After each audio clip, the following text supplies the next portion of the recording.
ಯಮಕನಮರಡಿ ವಿಧಾನಸಭಾ ಕ್ಷೇತ್ರದ ವ್ಯಾಪ್ತಿಯಲ್ಲಿ ಬರುವ 51 ಗ್ರಾಮ ಪಂಚಾಯಿತಿಗಳ ಚುನಾವಣೆ ನಾಳೆ ಜರುಗಲಿದ್ದು, ಇದರ ಹಿನ್ನೆಲೆಯಲ್ಲಿ ಸೋಮವಾರದಂದು ಹುಕ್ಕೇರಿ ಎಸ್ಕೆ ಹೈಸ್ಕೂಲ್ ಮೈದಾನದಲ್ಲಿ ಚುನಾವಣಾ ವೀಕ್ಷಕ ಪ್ರೀತಂ ನಸ್ಲಾಪುರೆ ಹಾಗೂ ಹುಕ್ಕೇರಿ ತಹಶೀಲ್ದಾರ್ ಅಶೋಕ್ ಗುರಾನಿ ಇವರ ನೇತೃತ್ವದಲ್ಲಿ ಮತದಾನದ ಸಾಮಗ್ರಿಗಳನ್ನು ಚುನಾವಣಾ ಸಿಬ್ಬಂದಿಗಳಿಗೆ ಒದಗಿಸುವುದರ ಜೊತೆಗೆ ಸಕಲ ಪೂರ್ವ ಸಿದ್ಧತೆಗಳನ್ನ ಮಾಡಿಕೊಳ್ಳಲಾಯಿತು. ಒಟ್ಟು 2214 ಸಿಬ್ಬಂದಿಗಳು ಈ ಕ್ಷೇತ್ರದ ಗ್ರಾಮ ಪಂಚಾಯಿತಿ ಚುನಾವಣೆಯಲ್ಲಿ ಕಾರ್ಯನಿರ್ವಹಿಸಲಿದ್ದು, 169 ಸೂಕ್ಷ್ಮ ಮತ್ತು 95 ಅತಿ ಸೂಕ್ಷ್ಮ ಮತಗಟ್ಟೆಗಳಿವೆ. ಈ ಕುರಿತಾಗಿ ಹುಕ್ಕೇರಿ ತಹಶೀಲ್ದಾರ್ ಅಶೋಕ್ ಗುರಾನಿ ನಮ್ಮ ವಾಹಿನಿಯೊಂದಿಗೆ ಮಾತನಾಡಿದ್ದಾರೆ.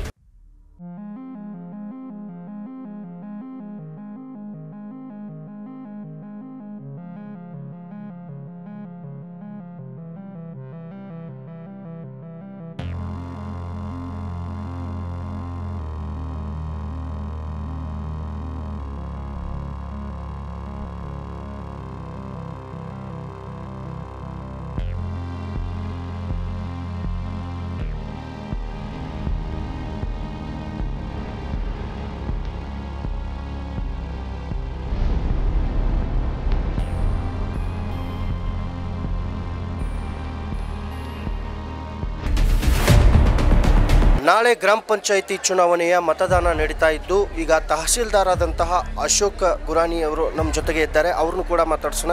ಚುನಾವಣಾ ಎಲ್ಲ ಸಿಬ್ಬಂದಿಗಳಿಗೆ ಸ್ವಾಗತ. ಹುಕ್ಕೇರಿ ತಾಲೂಕಿನಲ್ಲಿ ಒಟ್ಟು 52 ಗ್ರಾಮ ಪಂಚಾಯತಿಗಳಿದ್ದು, ಅದರಲ್ಲಿ ಬಾಗೇವಾಡಿ ಒಂದು ಗ್ರಾಮ ಪಂಚಾಯತಿಯಲ್ಲಿ ಪೂರ್ಣವಾಗಿ ಅವಿರೋಧವಾಗಿದೆ. ಒಟ್ಟು 51 ಪಂಚಾಯತಿಗಳಿಗೆ ಚುನಾವಣೆ ನಡೀತಾ ಇದೆ. ಸೂಕ್ಷ್ಮ ಮತ್ತು ಅತಿ ಸೂಕ್ಷ್ಮಗಳ ಮತಗಳನ್ನು ಗುರುತಿಸಲಾಗಿದ್ದು, ಅದಕ್ಕೆ ಹೆಚ್ಚುವರಿ ಸಿಬ್ಬಂದಿಗಳನ್ನು ನೀಡಲಾಗಿದೆ. ಒಟ್ಟು ನಮ್ಮ ಈಗ ಚುನಾವಣೆ ನಡೆಯುವಂಥದ್ದು 369 ಮತಗಟ್ಟೆಗಳಿಗೆ ಚುನಾವಣೆ ನಡೀತಿದೆ. ಅದಕ್ಕೆ 1600 ಸಿಬ್ಬಂದಿಗಳನ್ನು ನಾವು ಪಡೆದುಕೊಂಡು ಕಳಿಸಲಾಗಿದೆ. ಮತ್ತು SIP ಪ್ರಕಾರ ಈಗಾಗಲೇ ಆಶಾ ಕಾರ್ಯಕರ್ತರನ್ನ ನೇಮಕ ಮಾಡಲಾಗಿದೆ. ಅವರು ಅಲ್ಲಿ ಸ್ಯಾನಿಟೈಸ್ ಮಾಡ್ತಾರೆ ಮತ್ತು ಅವರ ಬಗ್ಗೆ ಕೋವಿಡ್ ಬಗ್ಗೆ ಟೆಸ್ಟ್ ಮಾಡಲಿಕ್ಕೆ ಅವ್ರನ್ನೂ ಸಹ ಅಲ್ಲಿ ನಿಗದಿಪಡಿಸಿ ಕಳಿಸಲಾಗಿದೆ. ಪ್ರತಿಯೊಂದು ಮತಗಟ್ಟೆಯಲ್ಲಿ ಸಹ ಅವರು ಕೋವಿಡ್-19 ಬಗ್ಗೆ ಅವರು ಪರಿಶೀಲನೆ ಮಾಡಿಕೇಸಿ ಮತದಾನ ಮಾಡಲಿಕ್ಕೆ ಸುಗಮವಾಗಿ ಅವಕಾಶ ಮಾಡಿಕೊಡ್ತಾ ಇದ್ದಾರೆ. ಹೆಚ್ಚುವರಿ ಸಿಬ್ಬಂದಿಗಳು ಸಹ ನಮ್ಮಲ್ಲಿ ಇದ್ದಾರೆ. ಯಾವುದೇ ಸಿಬ್ಬಂದಿಗಳ ಕೊರತೆ ಇಲ್ಲ.